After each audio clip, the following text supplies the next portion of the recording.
ప్రజలారా అందరికీ నమస్కారం. ఈరోజు రీసెంట్గా నేను 2 వీడియోలు చూశాను. ఈ వీడియో రికార్డ్ చేసేటప్పటికి 2 వీడియోలు చూశాను. 2 వీడియోలు చూసేసాను. ఈ 2 వీడియోల్లో నాకు అనిపించింది నేను చెప్దాం అనుకుంటున్నాను. ఏంటి అంటే, first video YouTuber Sai Krishna. అంటే తెలియని వాళ్ళు చాలామంది తక్కువే. తెలియని వాళ్ళు ఉన్నారంటే చాలా తక్కువ. ఎందుకంటే అతను ఒక యూట్యూబ్ గురువు అని చాలామంది భావిస్తారు. అది రియాలిటీయే చెప్పాలి. ఎందుకంటే ఆయన యూట్యూబ్ గురించి చాలా వీడియోస్ చేశారు. అతను చూసి చాలామంది క్రియేటర్స్ కూడా నేర్చుకున్నారు చాలా వరకు. ఇది మాత్రం ఫ్యాక్ట్. కానీ ఆయన పెట్టిన వీడియోలో ఏమన్నారు, ప్రసాద్ టెక్ ఇన్ తెలుగు గురించి పేరు ఎక్కడ తీయలేదు, ఒక పెద్ద యూట్యూబర్ అని చెప్పి ఆయన అన్నారు. నెక్స్ట్ వీడియో రివీల్ చేస్తాను అన్నారు. అదేదో రివీల్ చేసేది ఉంటే ఆ వీడియోలోనే రివీల్ చేయొచ్చు కదా. కానీ నెక్స్ట్ వీడియో దాకా ఆగమన్నారు కదా. సరే, ఓకే. కానీ ఇప్పుడు బేసిక్గా ఆయన అడుగుతుంది ఏంటి అంటే, అమౌంట్ కావాలి నాకు, నేను ఎప్పుడు ఇలా అడుక్కోలేదు అని అన్నారు. మర్చిపోయినట్టున్నారు సాయి కృష్ణ అన్న, మీరు ఇంతకుముందు కూడా ఒకసారి అప్పులు పాలయ్యారని సేమ్ ఇలాగే చెప్పి యూట్యూబ్లో వీడియో పెట్టి అప్పుడు కూడా అమౌంట్ తీసుకున్నారు. మీరు మర్చిపోయినట్టున్నారు. బేసిక్గా వీడియో ఏంటంటే యూట్యూబ్లో ఉండకపోయి ఉండొచ్చు, లేదా డిలీట్ చేసి ఉండొచ్చు, కాబట్టి మీరు కూడా కొంచెం మర్చిపోయి ఉండొచ్చు అప్పులు బాధలో పడి. కానీ మీరు ఈ సిచ్యువేషన్లో ఉన్నారు కదా అని చెప్పి మిమ్మల్ని హేళన చేసి తక్కువ చేసి మాట్లాడడానికి నేనైతే యూట్యూబ్లోకి ఇప్పుడు వచ్చి ఈ వీడియో పెట్టట్లేదు. బేసిక్గా ఏంటి అంటే, ప్రసాద్ అన్న పెట్టిన వీడియోలో ప్రసాద్ అన్న ఎమోషనల్ అవ్వడం ఇదే ఫస్ట్ టైం మేము చూస్తాం. మీరు అతన్ని డబ్బులు అడగడానికి వెళ్ళారు, ఓకే, ప్రసాద్ టెక్ ఇన్ తెలుగుని, ఓకే. బేసిక్గా మీరు అడగడానికి వెళ్ళినప్పుడు ఆయన ఏంటంటే, తన కొడుకు బర్త్డే ఉంది, ఏదో హోటల్లో సెలబ్రేట్ చేసుకోవాలనుకుంటున్నారు అని చెప్పారని మీరు అన్నారు. ఇది ఓకే. నేనేమంటున్నానంటే, సెలబ్రేట్ చేసుకుంటారు బ్రో. ఆయన డబ్బులు యూట్యూబ్ నుంచి ఆయన కష్టపడుతున్నారు, ఆయన కంటెంట్ చేస్తున్నారు, ఎంతోమందికి ఎంప్లాయీస్కి శాలరీలు ఇచ్చుకుంటున్నారు, ఏదో బ్రాండ్ ప్రమోషన్స్ అవి ఇవి తెచ్చుకుంటున్నారు. ఆయన డబ్బులు ఆయన కొంచెం అందరికి ఇస్తున్నారు కదా, ఓకే. ఆయన ఏం కోర్సులు అమ్ముకొని మీ డబ్బులు సంపాదించట్లేదు కదా, ఓకేనా. కోర్సులు అమ్మేసి పనికి మళ్ళీ అనవసరమైన కోర్సులు కూడా చాట్ జీపీటీని ప్రాంప్ట్ ఎలా కొట్టాలో నార్మల్గా ఒక వీడియో చేసి నేర్పిస్తే అయిపోయింది కదా బ్రో. దానికి కూడా ఒక కోర్సా? ఓకే. ఎనీవే, చాలా విధాలుగా కోర్సు మీద వచ్చిన అమౌంట్ ఏం చేశారో మీరు దానికి ప్రశ్నకి సమాధానం మీరు చెప్పుకోవాల్సి ఉంటుంది మీకు మీరే. ఆ డబ్బులన్నీ ఏమయ్యాయి మరి? 30 లక్షలు అప్పు అన్నారు. ఆల్రెడీ మీ ఆఫీస్ క్లోజ్ అయిపోయిందని చెప్పేమో బయట రూమరు. మీ ఆఫీస్ క్లోజ్ అయిపోయిందని రూమర్ వస్తుంది. మళ్ళీ ఏమో మీరంటారు డబ్బులు ఆఫీస్కి శాలరీస్కి ఇవ్వాలి, ఇది ఇవ్వాలి, అప్పులు పాలేయాలని. మీకు ఒక పాప ఉంది, రైట్, ఓకే, నాకు తెలుసు. మీరు ఒకవేళ రియల్గా కష్టాల్లో ఉంటే మాత్రం ఇప్పుడు కష్టాల్లోనే ఉంటారు. తోచిన సాయం అందరూ చేస్తారండి, చేయడానికి ముందుకు వస్తారు. బట్ ఏంటంటే, మీరు అన్న మాటలు ఒకరిని బ్లేమ్ చేసి ఇలా మాట్లాడకుండా అడుగుంటే బాగుండేదని నా ఒపీనియన్. ఇప్పుడు డబ్బులు కావాలంటే యూట్యూబ్లో చాలామంది జనాలు ఇస్తున్నారు. బట్ మీరేంటంటే ఇక్కడ అడిగిన ఏంటి అంటే విధానం బాగాలేదు.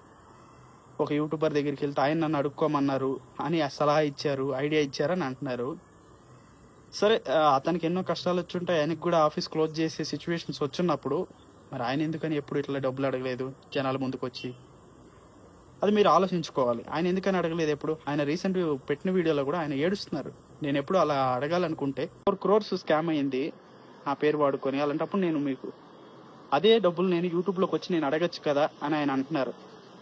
ఇది కూడా కరెక్టే కదా. ఆయన అడగాలనుకుంటే ఒక వీడియో పెట్టి అడిగితే చాలామంది ఇవ్వడానికి చాలామంది రెడీగా ఉంటారు ప్రసాద్ టెక్ ఇన్ తెలుగుకి, ఓకేనా. కానీ ఇక్కడ ఏంటంటే, మీ వ్యూవర్స్ ఎలా ఉంటారంటే, సాయి కృష్ణ గారు మీరు తెలుసుకోవాల్సింది ఏంటంటే, ఆ వీడియో ఉపయోగపడిందా, చూసారా, లైక్ కొట్టారా, వెళ్ళిపోయారు. ఇలాగే చాలామంది ఉంటారు. చాలా తక్కువ మంది సబ్స్క్రైబ్ చేసుకుంటారు. ప్రసాద్ టెక్ ఇన్ తెలుగు అలా కాదు.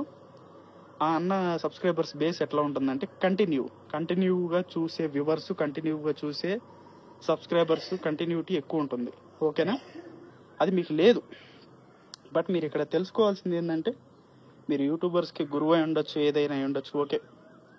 బట్ మీరు ఇది ఒకటి గుర్తుపెట్టుకోవాలి, పక్కన వాళ్ళు బ్లేమ్ చేసి అడగడం మాత్రం కరెక్ట్ కాదు. పెద్ద యూట్యూబర్ 100 కోట్ల స్కామ్ అని అంటున్నారు. తీసుకోరండి, చూద్దాం మీరేం ముందుకు తీసుకొస్తారో చూద్దాం.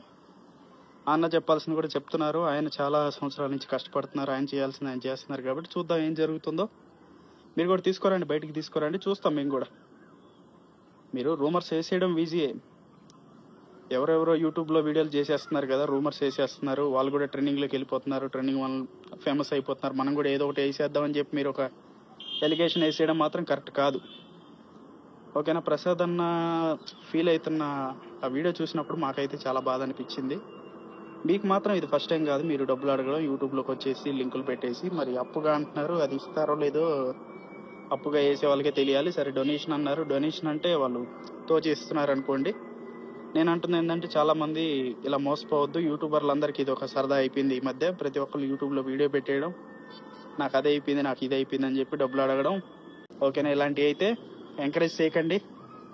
ఓకేనా, ఇంకా మీకేమన్నా ఈ వీడియో పరంగా మీకు ఏమన్నా అనిపిస్తే కామెంట్ చేయండి. నేనేమన్నా ఎక్కడైనా మాట్లాడిన తప్పు ఉంటే కామెంట్ చేయండి, మనం తెలుసుకుంటాను. అలాగే ఇంకేంటంటే ఇంకా నేను ఏ క్వశ్చన్స్ నేను అడగలేదు, ఏ క్వశ్చన్స్ నేను రైజ్ చేయలేదు, అవి కూడా కామెంట్లో పెట్టండి. మీ సపోర్ట్ ఎవరికో సాయి కృష్ణ అనక లేకపోతే ప్రసాద్ టెక్ ఇన్ తెలుగు ప్రసాద్ అనక అనేది మీరు క్లియర్గా ఈ కామెంట్లో కూడా తెలియజేయండి, నేను తెలుసుకుంటాను. నా సపోర్ట్ అయితే ఆల్వేస్ ప్రసాద్ టెక్ ఇన్ తెలుగుకే ఉంటుంది. ఓకేనా, సాయి కృష్ణకి నేను సపోర్ట్ చేస్తాను, బట్ ఏంటంటే ఇలా ఎలిగేషన్స్ చేయడం వల్ల నాకైతే నచ్చట్లేదు. ఇదైతే క్లియర్. జై హింద్.